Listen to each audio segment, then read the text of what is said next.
So Michael Hamilton and Jack Matthews, another brilliant day for the academy. 4 lads getting their first professional deals. How does that make you guys feel? Yeah, this is what it's all about. When you join the academy, I think every boy joins the academy with aspiration to become a professional footballer, but it seems so far away. But when you get to the under 18s and your scholarship, it all starts to come a bit real. So it's great for these 4 boys. All 4 boys have played a massive part in the academy's success and achievements over the last 18 months or so, and all 4 really deserve it. And we're very big on getting them to understand it's a milestone. Nothing has really been achieved. It's a milestone, and it's the next step in their pathway. So they've still got a lot of work to do, but from an academy perspective, it's massive. And for both of you, is it easy to manage the boys' expectations once they get to this stage? Because I think sometimes they can feel like you say, that they've made it because they've got that first deal, but that's obviously not the case. How do you sort of handle it from this point onwards? I think our program's been running for the last couple of years now, and it's quite clear with what steps need to be achieved to potentially step to the first team.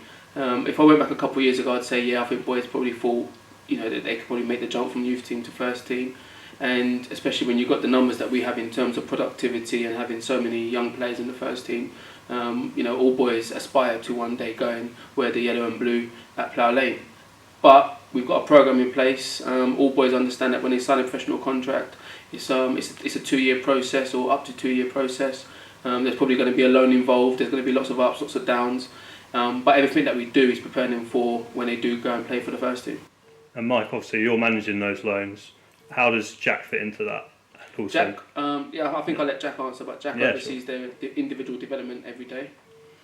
So the boys will be out on loan and typically train with our loan clubs on a Tuesday and a Thursday, which means on a Monday and a Friday, if they're not with the first team, then they're going to be with me. So we have a small group, maybe 6, 8, 10, sometimes it's 3, sometimes it's 12. But it allows me to do something a little bit more player and position specific.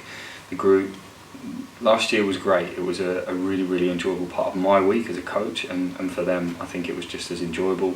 It's always fun, it's always competitive, but the idea is that their individual and their personal development continues, so they don't get lost within a big squad, and they still have something tailored towards their needs. So of course across the week they get a ton of variation. They have team practice at their loan club on a Tuesday and a Thursday. They get their 11-a-side men's game on a Saturday, and then a Monday and a Friday they get their individual development looked after with me. And of course they want to be over with the first team, that's where they aspire to be. But the purpose of this structure and this platform is to build a bridge so that in a year or 2 or 3 years they get there in the right position and in the right place. But between now and then they've played 100, 120, 140 games, and that gives them the best possible chance of impressing the manager then, allowing them to continue their development before they're ready for senior men's football. And then another one for both of you. Obviously you mentioned at the start the success that the academies have recently.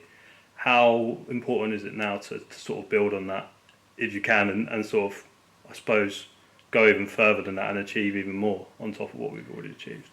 We want to be a club that's driving up the leagues. We want to obviously be looking to regain our League One status, and that means we're probably going to be pushing for promotion in the next couple of years.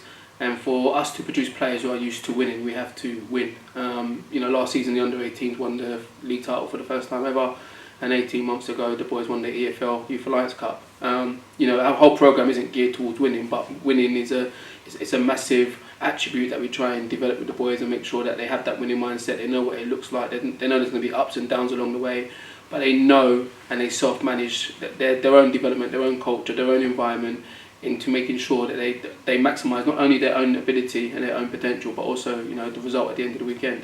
So no, it's massive, and we're very big on making sure what has been achieved isn't just a blip. It's now the foundation of which we're going to build upon. And then Jack, obviously I know you've progressed as a coach a lot since joining the academy. What's it been like for you to be part of obviously a successful team, but also a setup that's always excelling and improving year on year? It's brilliant. As a coach, it's been a wonderful opportunity to continue my development between the under 17s and the under 10s. I think I've worked with every age group at some point, and it's wonderful as a coach because I think you need to be in academy football long enough to see a cohort of players progress, because then you get feedback on the decisions that you made 5, 6, 7 years ago about where you think they'd end up, and it's wonderful to see that progression. I think it gives you a lot of knowledge that you can't get anywhere else. So to work almost in every phase, to work with every age group, to see what they do in the first team, to still have an idea of what they do in the pre-academy, that's been a wonderful opportunity for me, and afforded to me by previous staff members at the club and the club itself. So yeah, great, and I hope that I more than kind of repay the favour, in bucket loads with the development and the enjoyment and the added value that I bring in those roles. So yeah, great. And then Mike, obviously you've been here for I don't even know how many years now. Since forever. Yeah, since forever. But it seems like we're having at least 4 or 5 coming through every year. For you, that must just make it all worth it, I suppose. Yeah, definitely. And like Jack alluded to earlier, there's a lot of people that have been involved in the process. There's been a lot of building blocks that are put in place and it has enabled us to build upon. So yeah, now we're getting more and more in the first team. It's massive. It's great for the academy boys to see. It's a realistic aim. It's a realistic dream. And like Jack said, it's important that all our hard work and our day-to-day work comes to something. That's what we're here for. We're here to produce players for AFC Wimbledon. They'll hopefully drive us back through the leagues. And we started with Jack Rodoni last season, winning Young Player of the Year and Player of the Year, I believe it was. Yeah. Ayub Assel, we've got a few more coming through, and the 4 boys that we signed today, there's no doubt in my mind in the next 2-3 years, there'll be names that the AFC Wimbledon fans will become very familiar with.